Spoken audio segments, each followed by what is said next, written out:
Hey, sports fans. Greg Medford from Medford Knife, MKT USA. What is going on?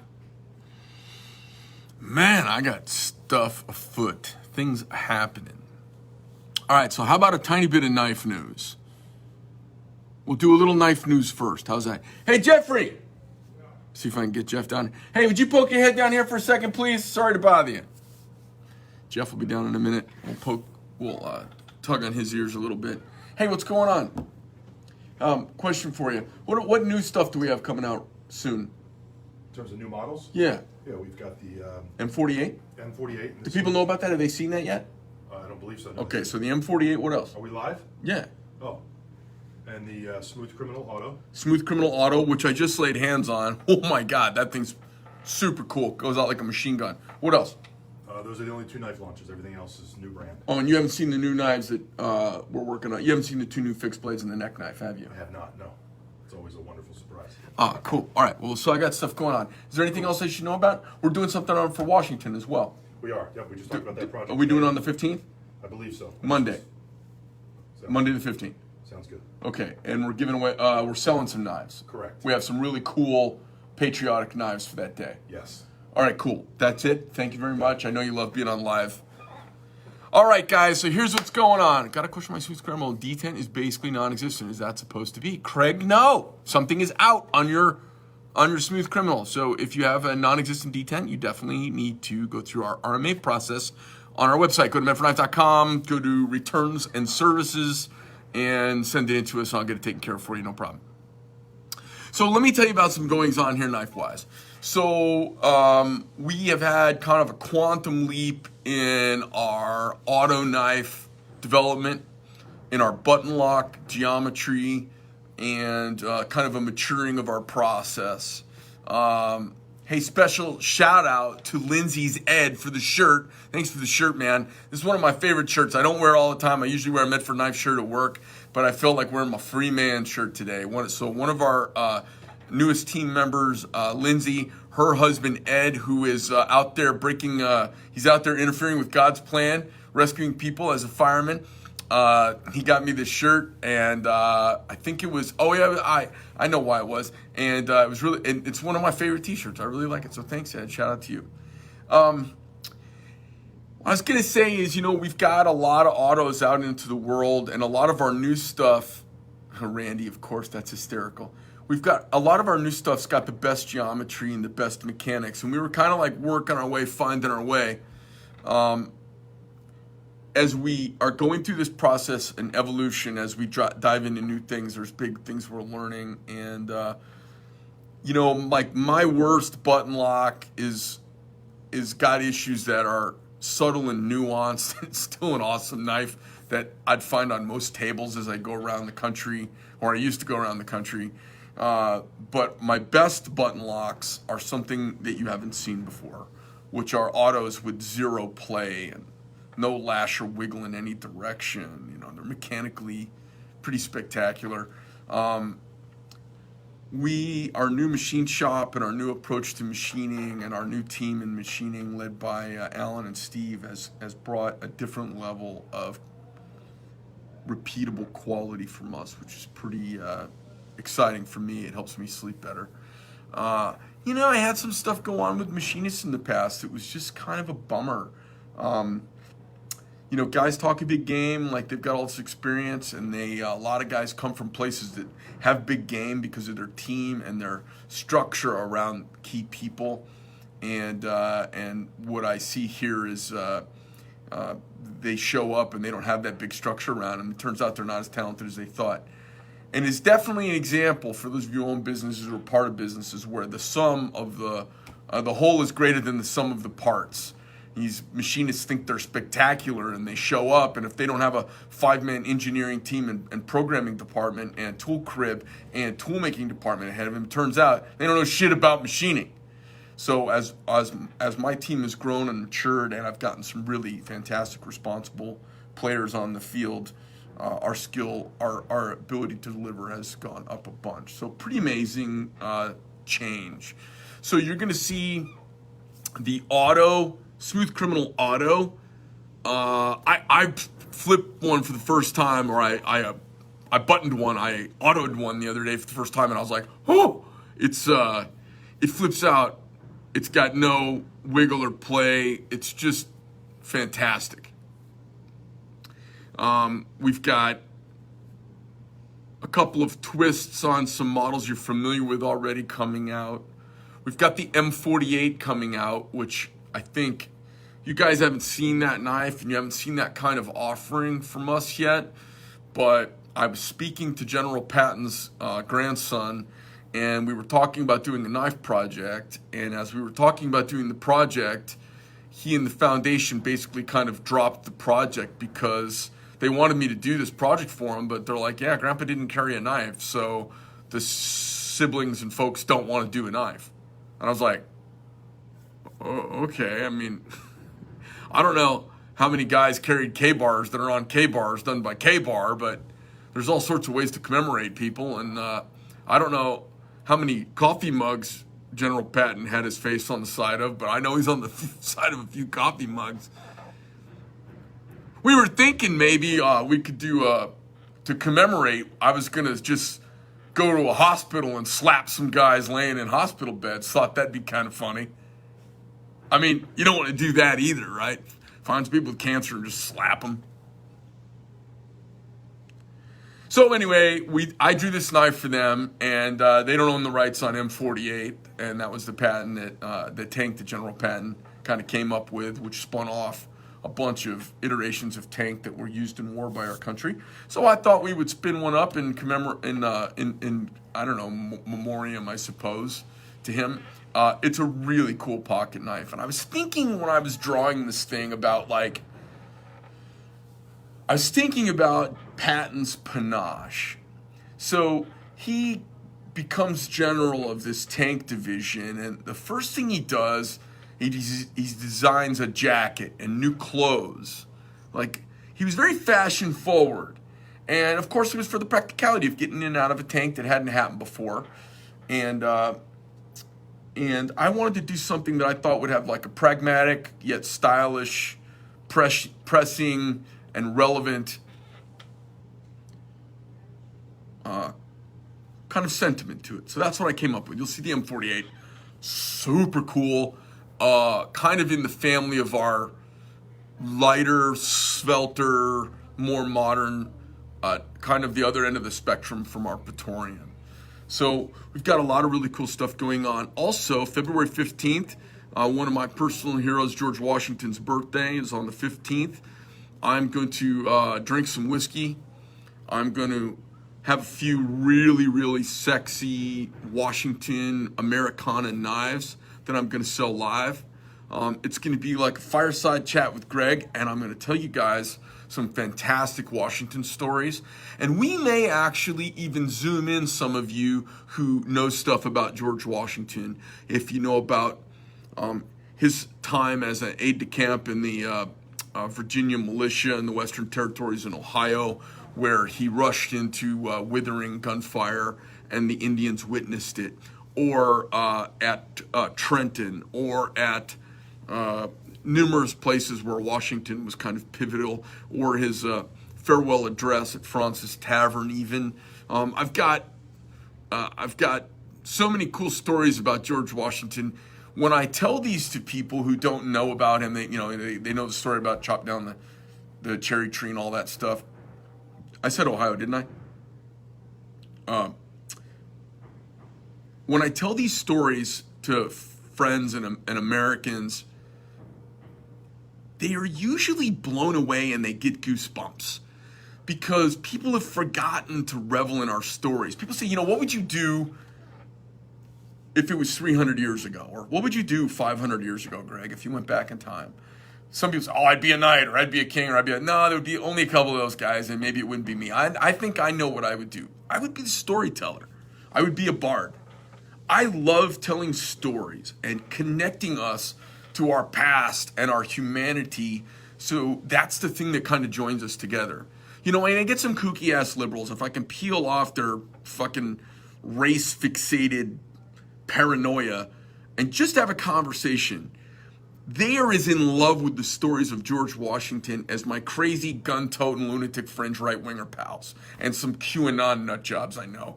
I can get them all together and, my liberals will probably drink some pear fucking ale from Seattle and my other guys will be drinking some crazy Jack Daniels and we'll sit down and talk. And if I tell stories about George Washington, everybody leans forward and they get a twinkle in their eye and I see people get teary-eyed.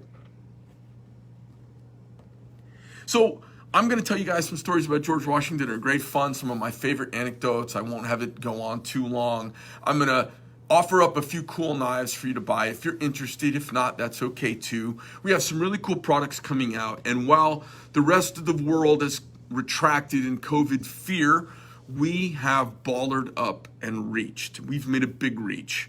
We've hired more employees. We haven't laid anybody off. We've bought a new building. That's almost half again as big as our last place. And they have Washington will be February 15th. And you know what? Just TFI. Tune the fuck in. And I'll tell you the time as we get closer and we'll let you know. It'll be on our social media. Billy will be producing that and it'll be a fun show. I'm not sure what I'm going to tell you about my new company. I don't know when I want to let you know about that. I have a new company and it's going to make waves. And it's going to be elbowing around in a big space. And we'll see if you guys are interested or not. And yes, it is knife related. So it's a knife company. But it's not Medford Knife. It's a totally new, completely different company, completely different product. And we are going like crazy to launch this thing January of 2022. Now, when that happens, you're all going to know about it because it's going to splash pretty hard. And we're going to be like, what did he do? All right, now, for the rest of you who want to hang out and have a chat with Greg, you stay on. Hold on a second. I'm getting ready to pull the pin on a hand grenade. Everybody else, if you just want to talk about knives, shuffle off. Go watch, go over to TikTok or whatever you like to watch. Now's the time to go to TikTok. Let's say you're maybe you're really happy that Joe Biden got elected. No problem. More power to you. Great time to kind of get off the train because we're going to talk some politics and we're going to have a little fun and no one's going to censor me because we're just going to do our thing. But just get off now. There's no need to hang around and hear my critique because it will be critique and satire interlaced and it will bite a little close to the bone if you're a hard leftist. But for everybody else, here we go. $1.9 trillion Save America Relief COVID bill. A $1.9 trillion budget bill got passed today in the Senate. And Camel Toe Harris dropped the gavel, was the deciding vote. $1.9 trillion. We owe 100 times greater national debt than we did after World War II getting through this year. Now, I want to talk for a minute about spending and top line. I'm a top line driven guy. If you look at how I spend money and you're just a normal person and you look into my life, you'd go, he does what? How much did he spend? Because I don't care about what it costs me to do awesome stuff.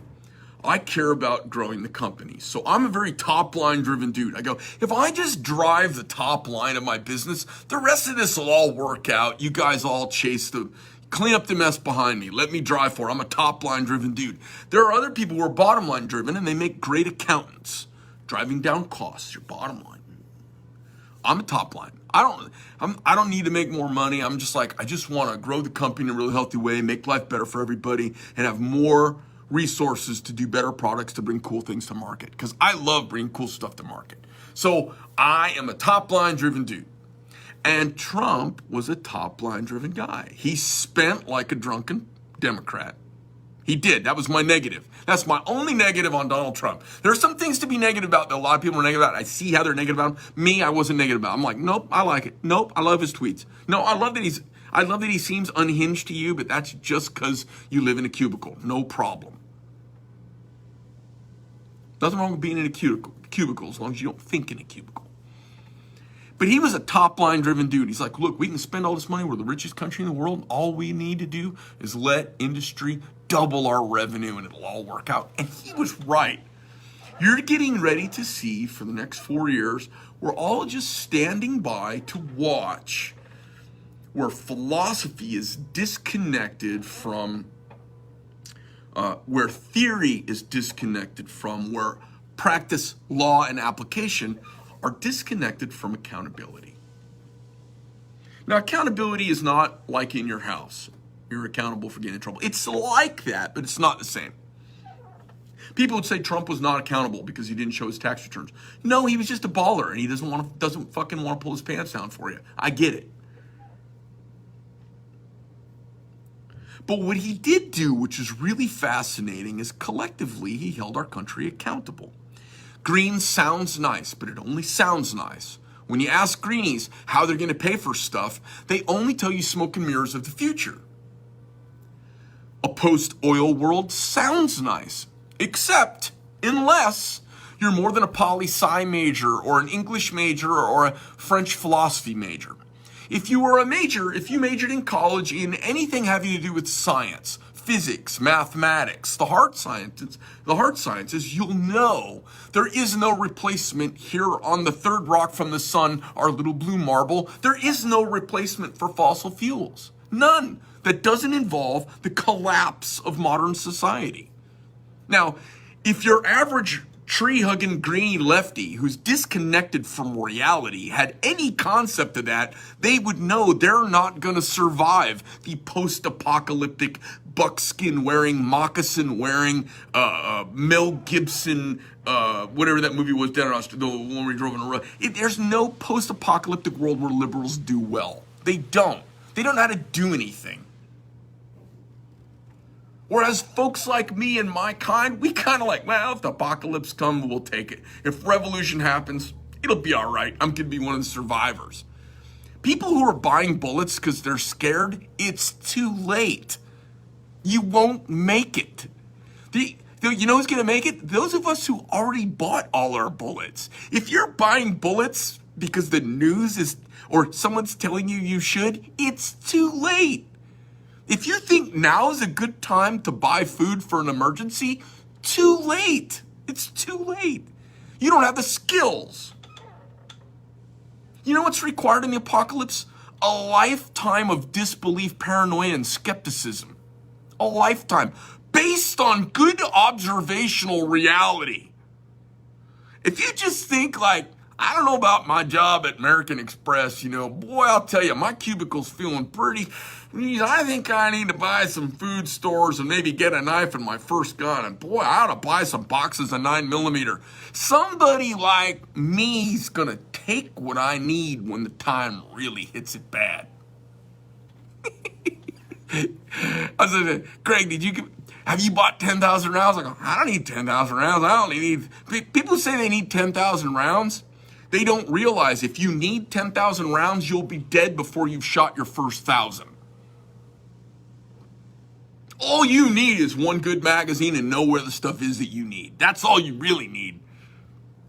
And that allowed me to find my goose faba. That allowed me to calm down.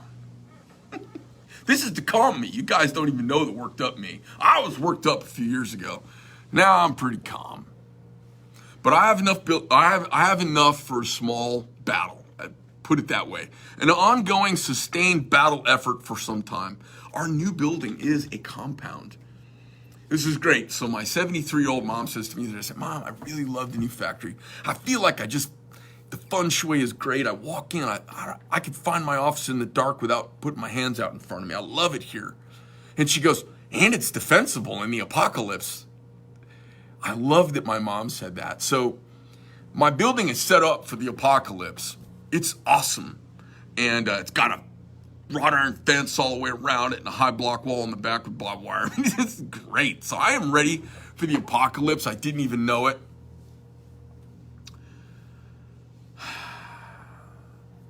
Anyway, I read you guys' notes. I want to have this dialogue. When I read you guys' notes, it gets me distracted. 1.9 trillion. Not a single Republican voted for it. And Bernie Sanders and I don't agree on much, but he made the argument yesterday that the national $15 minimum wage shouldn't be done during the COVID pandemic. Now, you don't hear reasonable stuff coming from blathering fucktards very often, but that was reasonable. It was sound. It made sense. Now, it doesn't affect us because we pay above minimum wage, but when I hire people on their very first week or two, I bring them in at low money, and I usually do multiple dollar an hour increment raises for hourly people in their first quarter. Usually the first 6 months, they see numerous dollar an hour raises. And I do that because I like people, hey, I really want to work for you. Why don't you just let me come work for you for free, and at some point you're going to want to pay me, and at some point you're going to have a hard time imagining life without me. So could you have me, bring me in, I want to do this job. Like, I never worried about the money. And people are always like, God, I can't believe I even thought about not hiring you. Hold on. Mom, you need me to sign something? Oh, yeah, I was looking for who you're talking to. I'm talking to my camera. We're doing a little live thing here. Oh, okay. What this is. That's the Yeah, other okay, yeah, contractor. yeah. Done. Thank you. How's my other thing coming? Brian's working and we're going back and forth. Thank you. Appreciate it. Yep. So, I forget what I was talking about, but that's my Friday rant. I hope that you guys have a great weekend with friends and family. Come back next week. The algorithm is throttling truth. Oh, I could go on about this, but I'll leave you guys with this parting thought. Be very, very leery of people who are afraid to talk with you when they disagree with you. Be very afraid, and we should be very worried about folks who are afraid of the opposing viewpoint. I will leave you with a couple of thoughts that I have about kind of discourse, right-minded. And that's not just agreeing with me.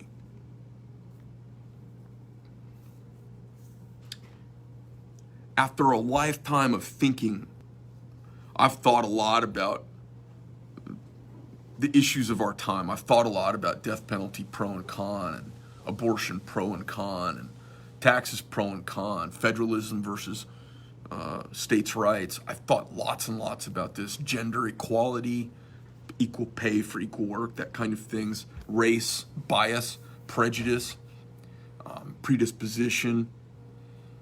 I've thought a lot my whole life about this stuff, and I've read so much about it. I don't run into too many folks who've thought as widely about so many different topics because I just have a curious thing, and I don't watch TV, so I've read a lot about stuff.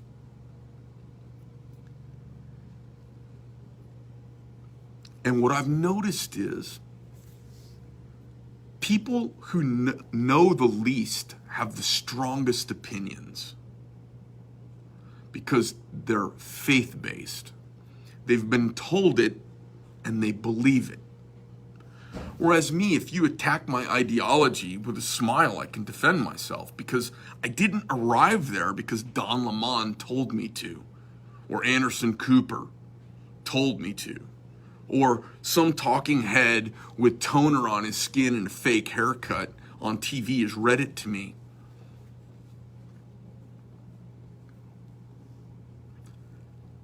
I think about the things that I don't believe America should be this way. I think America should be this way. And this is what we need to start demanding of people is quit believing how it should be and think how it should be. Quit repeating something that if I can tell you the next 3 sentences in your argument, someone told you what to think. Hey, what you looking for? Discount openings. Okay. Really, you should, if I can tell you the next 2 sentences and what you're going to tell me, you didn't think it. So as we talk politics with our friends and our countrymen, us yelling at them and telling them they're stupid and all of these things, which I am guilty of and I have done because I've been passionate at times. I forgot something Aristotle and Socrates knew, and they said you can't ever club a man off of his ideas. What you have to do is give him a safe place from which he can step. And so what I found has been really successful is I ask people about their beliefs, and as they tell me their beliefs, I offer positions next to theirs that are off of their position. And I will sometimes even mimic that I'm closer to their position than I am, or I'll fake it a little bit so that they don't feel so threatened by my position, and they find some middle ground because I'm not so far away from them. They're willing to step off and look back at their own position. So I would just be, if I were you guys out there, as we all, and not all of you are conservatives, I know that, but for those of you who see a view of America that's similar to mine, just remember, if you want to have these discussions and you want to move the needle, and we got to do it at the school board level and we got to do it at the local level, you can't club somebody off their pyramid where they're wrong-headed because they've ended up on the pyramid and they're stuck there in their ideology. You have to build a bridge for them to step across and see where you're coming from. And in doing that, sometimes our minds are changed too, and you've got to be willing to let that happen. I would also offer one other suggestion. Don't use God and Jesus to make your arguments for you, or you'll be seen as a ding-dong. And I never use God and Jesus, even if it happens to parallel what someone would think God or Jesus would want. I never use that as my argument. I keep my argument grounded in empiricism, real, experiential, here on earth, community and stuff. And what's fascinating is a perfectly good argument couched in Jesus turns off lefties. Their heads will explode. And you're a backwards fairy tale believing nut job druid. If you ground it in sociology and socioeconomic terms that they can dance to, the same exact outcome, they'll doubt their outcome.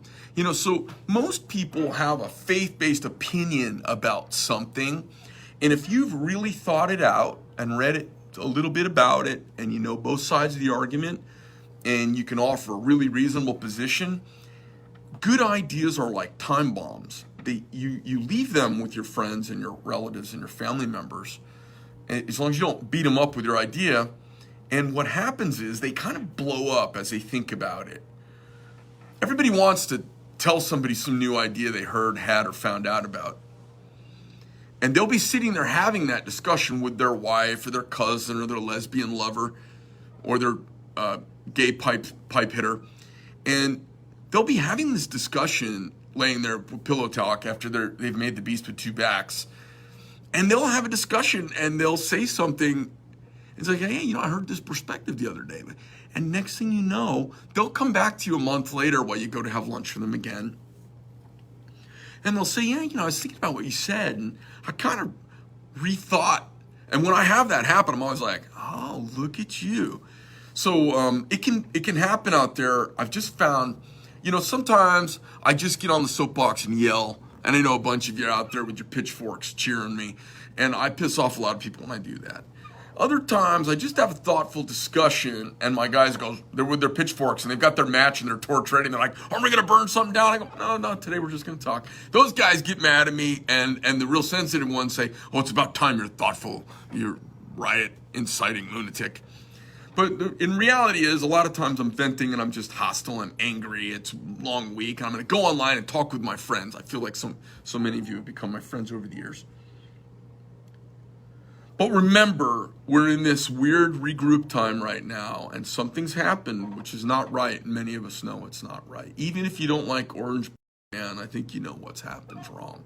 Never in American history has someone less vetted, more corrupt, and less capable been put into the highest office in the land with no accountability. Nobody's querying him. Nobody's challenging him. Nothing. And we're to believe everything's just hip, slick, and cool, going to run smooth. In the meantime, gold's going through the roof. I don't know what's going on with the internet connection. And when gold's going through the roof, it means people are kind of jittery. Anyways, we'll see what happens. You guys have a great weekend. Remember the gentle art of persuasion. Greg Medford, Medford Knife, MKT USA. Big announcements to come. Join me February 15th for my Washington chat. I'll tell you some Washington stories. Drink some whiskey. Get your favorite American or Kentucky or Tennessee whiskey or sipping bourbon and be ready to sit down with me, look at a couple cool knives, and I'll tell you some great Washington stories. Coming up on the 15th, I'm out.